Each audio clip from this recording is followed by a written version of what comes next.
என்றாலே ஓர் சுகமே. சிறகால் சீரும் பறவை அதன் குரல் கூட இங்கீதமே. பசுமையை ஆடையாய் போற்றிய பாரதம், அமைதியை ராகமாய் பாடிடும் மார்க்கம். பழமையை பெருமையாய் போற்றிய பாரதம், அமைதியை ராகமாய் பாடிடும் மார்க்கம். புரட்சியின் கருவிலே பிறந்த நம் இந்தியா, வளர்ச்சியின் சிகரமாய் உயர்ந்த நம் இந்தியா.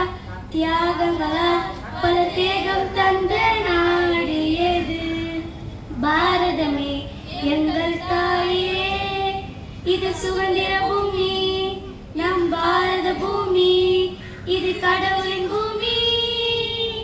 இது சுதந்திர பூமி, நம் பாரத பூமி, இது கடவுளின் பூமி. நன்றி, வணக்கம்.